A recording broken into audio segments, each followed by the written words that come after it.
Everyone my dear friends, कैसे हो आप सब। मैं हूं आयुष जैन और स्वागत है आपका एजुकेट अकॉम्प्लिश लर्निंग ग्रुप पर। गाइस, आपके लिए एक बहुत ही ताजा खबर। क्या ताजा खबर है ये खबर हमें ये बताती है कि जेईई मेंस और नीट के एग्जामिनेशन, साथ ही साथ जेईई एडवांस की एग्जामिनेशन, तीनों की टाइमिंग शिफ्ट हो चुके हैं, तीनों की डेट्स शिफ्ट हो चुकी है। कब होगी examination? JEE Mains examination will be held between 1st to 6th of September, मतलब कि पूरे के पूरे 2 महीने हैं। साथ ही साथ जेईई एडवांस की एग्जामिनेशन 27th of सितंबर और नीट की एग्जामिनेशन 13th of सितंबर। अब 2 महीने, वो भी घर पे बैठे हैं हम, बाहर निकलना नहीं, कोचिंग स्कूल सब कुछ बंद है हमारा। कर सकते हो यार, अब तो प्रिपरेशन कर सकते हो, एकदम एड़ी चोटी का जोर लगा दो, कर दो। JEE Mains you will crack. Yes, you are going to crack this JEE Mains examination या फिर नीट की एग्जामिनेशन, जो भी आप प्रिपेयर करना चाहते हो। So guys, I am now going to give you the guidance for the complete 2 months of your JEE Mains preparation. कैसे आप कर सकते हो? So let us just begin. Guys, this is the preparation strategy. Okay, this is the preparation strategy for 2 months. Strategy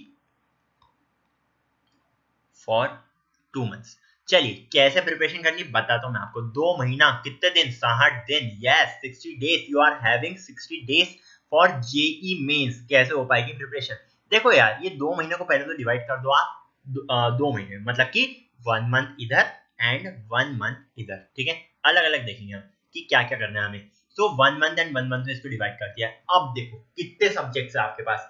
you are having 3 subjects. ठीक है, 3 subject है आपके पास। कौन कौन सा है पता है? Physics, chemistry and maths for JEE Mains. This is for JEE Mains. Okay, so आपके पास कौन कौन सब्जेक्ट है? आपके पास है फिजिक्स, केम एंड मैथ्स। चलो, ये 3 सब्जेक्ट के बारे में डिस्कशन करेंगे हम। देखो यार, तीनों सब्जेक्ट में अगर हम एवरेज निकालें, अगर हम एवरेज लिखें, वो भी मैक्सिमम साइड पर अगर हम एवरेज निकालें, तो आपको कितना टाइम, आपके पास कितने चैप्टर्स है टोटल? आपके पास 20 पर सब्जेक्ट मान सकते हैं, बिल्कुल 30 मान लो, चलो 30 मान लेते हैं, ठीक है। 30 चैप्टर्स पर सब्जेक्ट है आपके पास। अब वो अलग अलग बुक्स में डिफरेंट रहता है, बट अगर आप एनसीईआरटी से देखें तो 30 चैप्टर्स के अराउंड ही आपके पास चैप्टर्स है। अब 30 चैप्टर्स है आपके पास पर सब्जेक्ट। ओके, 30 चैप्टर्स पर सब्जेक्ट। देखो यार, ये जो 1 मंथ है ना, ये आपको इसमें करना होगा revision, only and only revision. You just have to revise the things, ठीक है, that you have learned. Okay, so आपको इसमें करना है रिवीजन। एंड जो सेकंड वाला मंथ है हमारे पास, उसमें आपको क्या करना है? आपको देनी है test series. Yes, test series. ये टेस्ट सीरीज क्या हो सकती है आपके पास? ये पीवाईक्यूज हो सकते हैं, बिल्कुल प्रीवियस ईयर क्वेश्चन की टेस्ट सीरीज हो, कुछ भी हो सकता है, बताऊंगा मैं, इसके टॉपिक भी आऊंगा अभी। सो रिवीजन कैसे करना है हमें? देखो यार, अब थ्योरी वगैरह पढ़ने का टाइम गया। हाँ बिल्कुल, अब थ्योरी वगैरह पढ़ने का टाइम बिल्कुल गया। आपको क्या करना है? आपको पढ़ना है एक दिन में, in 1 day you just have to study for 12 hours. ठीक है, कम है ज्यादा है क्या है?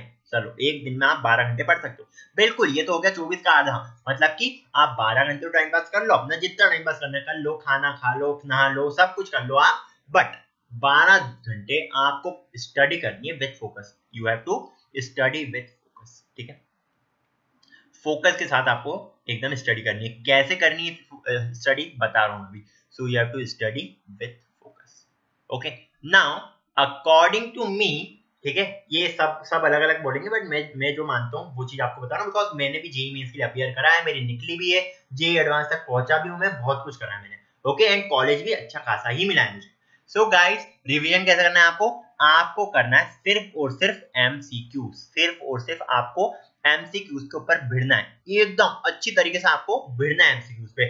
एमसीक्यू को भी किस टाइप से करना है? देखो, 12 घंटे दे रहे हो ना, एकदम कैलकुलेशन के साथ सब कुछ बताऊंगा मैं आपको। अगर आप दे रहे हो 12 घंटे एक दिन में, अगर आप दे रहे हो 12 घंटे, इसको आपको डिवाइड करना है कितने घंटों में? 4 4 एंड 4। ठीक है, फिजिक्स, केमिस्ट्री, मैथ्स, तीनों को इक्वली आपको डिवाइड करना होगा। ठीक है, 4 hours for physics, 4 hours for chemistry and 4 hours for maths. इस टाइप से आपको देना होगा। सिर्फ और सिर्फ एमसीक्यूज करना है, बट यार हमने पढ़ा नहीं तो क्या करें? कोई बात नहीं, आपको सिर्फ फोकस करना है एमसीक्यूज के ऊपर। ठीक है, कैसे फोकस करना है? देखो यार, अगर आप 20 एमसीक्यूज लेते हो फ्रॉम फिजिक्स, 20 एमसीक्यूज लेते हो from chemistry and 20 MCQs from maths, एक दिन में कितने क्वेश्चन होगा आपके पास? एक दिन में होगा आपके पास 60 question. Okay, 60 questions in 1 day, ठीक है। मतलब कि अगर आप एक महीने के लिए गिनो कितने हो रहे, 1800, बहुत बड़ा फिगर है भैया, बहुत बड़ा फिगर है। सो 1800 क्वेश्चंस इन 30 डेज, बहुत बड़ा फिगर है, अच्छे खासे, मतलब यार इतने क्वेश्चन कर लिए फिर तो हो ही गया हमारा।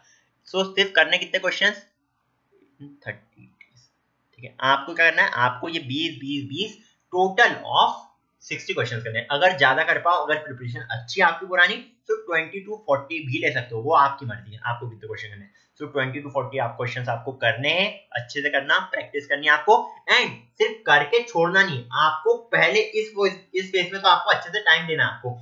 आपको टाइम का बिल्कुल भी वो नहीं करना है, आपके पास जितना टाइम है आपको पूरा लगाना है, बस क्वेश्चन को आपको इस वर्क करना है, आपको अपनी एक्यूरेसी के ऊपर वर्क करना है। किसके ऊपर वर्क करना है आपको, आपको अपनी एक्यूरेसी के ऊपर वर्क करना है। So if you are going to work on your accuracy, क्या होगा, एक्यूरेसी वर्क करोगे, आपके क्वेश्चन सही होने लगेंगे। क्वेश्चन सही होते तो क्या होता है, हमें कॉन्फिडेंस मिलता है, एंड बिकॉज हमें कॉन्फिडेंस मिलेगा, हम एग्जामिनेशन में अच्छे से परफॉर्म कर पाएंगे। Okay, so you have to work with accuracy, बस एक्यूरेसी पे यहाँ पे फोकस करो। अब 1 मंथ जब आपका कंप्लीट हो जाएगा, तब आपको क्या अटेम्प्ट करनी है, आपको अटेम्प्ट करनी है test series. Yes, test series क्या कर सकते हो टेस्ट सीरीज में, आप कर सकते हो अपने प्रीवियस ईयर पेपर्स, ठीक है। आपको क्या करना है, आपके प्रीवियस ईयर के पेपर करने हैं, बिकॉज ये देखा गया, ये ट्रेंड है दैट 3 से 4 क्वेश्चन तो आपके पिछले साल के पेपर्स में से आने तय है, ठीक है। पिछले साल के आपको पेपर करने हैं सारे के सारे। अब यार कुछ लोग पूछेंगे कि पहले जो क्वेश्चन पेपर होता था उसमें तो 90 क्वेश्चंस होते थे, अब क्वेश्चंस आ रहे हैं हमारे पास 75। बट यार एक चीज समझो, 90 क्वेश्चन 75 क्वेश्चन उसका डिफरेंस नहीं है, टाइम तो उतना ही मिल रहा है ना आपको। पहले भी पेपर होता है 3 घंटे का, एंड अभी भी पेपर होता है 3 घंटे का। सो आपको जितने भी पिछले 30 साल के, you have to do last 30 year papers, ठीक है, लास्ट 30 ईयर के पेपर करने हैं आपको, ठीक है। पिछले 30 साल के जितने भी पेपर आए जेईई मेंस के लिए, आपको उन सबको अच्छे से प्रिपेयर करना है। इसमें भी आपको बताता हूँ किस टाइप से प्रिपरेशन करनी है। So guys, if you are looking towards the preparation of previous year question papers, देखो एक दिन में in 1 day you have to attempt 3 papers, ठीक है। एक दिन में आपको अटेम्प्ट कितने करने हैं, 2 ले लो, चलो 2 ले लो, कोई दिक्कत नहीं, 2 पेपर्स। एक दिन में आपको 2 पेपर अटेम्प्ट करने, एक ही टाइम पे करना, एक ही टाइम पे करोगे तो अच्छा रहेगा आपके लिए। बेनिफिट बताऊंगा मैं उस चीज का कि एक टाइम पे अटेम्प्ट करने का क्या बेनिफिट होता है। सो एक दिन में आपको करने 2 पेपर, और 2 पेपर भी करोगे तो क्या होगा, 2 पेपर हमने कर लिए, देन उसका एनालिसिस बहुत ही ज्यादा इंपॉर्टेंट है। सो 2 पेपर के बाद आपको इसका एनालिसिस करना है। सो एनालिसिस कर लोगे, ओके। सो इसके कारण क्या होगा, एनालिसिस करोगे जब आप उस किसी क्वेश्चन में भिड़े हुए हो, आंसर नहीं आ रहा है, कुछ क्वेश्चन छोड़ दिया आपने, वो आपको करना है एनालिसिस के बाद। एंड पेपर जैसे करो ना, जैसे आपका टाइम खत्म हो गया, ठीक है, आपको बैठना कितने घंटे, आपको बैठना है 3 आवर्स, 3 आवर्स में पेपर कंप्लीट हो जाना चाहिए। बट इन केस अगर आपका टाइम खत्म हो गया है एंड आपसे आगे वाले क्वेश्चन नहीं हुए, तो आपको एक काम करना है, आपने कितने क्वेश्चन करे उनको तो मार्क करके रख लो, बाकी के जो बच गए थे आपके क्वेश्चंस, उसको आप वापस से ट्राई करो। ये 3 घंटे में आपको अच्छे से पेपर करना है। देन जो क्वेश्चंस बच गए थे उनको आपको वापस से ट्राई करना है कि आपसे अब हो पा रहे हैं कि नहीं, ठीक है, वो ट्राई कर लोगे। एंड देन उस समय के बाद आपको करना है आपके पेपर का एनालिसिस। एनालिसिस बहुत ज्यादा इंपॉर्टेंट है, बिकॉज आप अगर पेपर करके छोड़ दोगे, जो क्वेश्चन नहीं आया वो नहीं आया, छोड़ो उनको, ऐसा काम नहीं चलता। एनालिसिस करोगे तो उसमें देखो कि आपने क्या मिस्टेक कर दी, कहाँ आपकी कंसेप्चुअल मिस्टेक थी, कहाँ आपकी कैलकुलेशन मिस्टेक थी, इन सबको आपको नोट डाउन करना है। Okay, so analysis is very much important. बस अगर आपने 2 महीने इस तरह से एकदम अच्छे से फोकस वे में आपने ये पूरा शेड्यूल फॉलो कर लिया, मेरी गारंटी आपकी आईआईटी जेईई निकलेगी, बिल्कुल निकलेगी। मैंने भी यही करा था, मेरी निकली थी, तो आपकी भी निकल जाएगी, और क्या है, ठीक है। सो गाइस, इस वीडियो को मैं यहीं पे एंड कर रहा हूँ। होप आपको समझ में आ गया होगा आप किस तरह से अपने टाइम का प्रॉपर वे में यूटिलाइजेशन कर सकते हैं। अगर वीडियो अच्छा लगा हो तो लाइक का बटन दबाना मत भूलना, सब्सक्राइब नहीं करा चैनल तो कर लेना, अपडेट देते रहूं मैं, एंड बेल आइकन को प्रेस कर देना अगर सब्सक्राइब करो तो, ठीक है। Okay, till then see ya, take care and bye bye.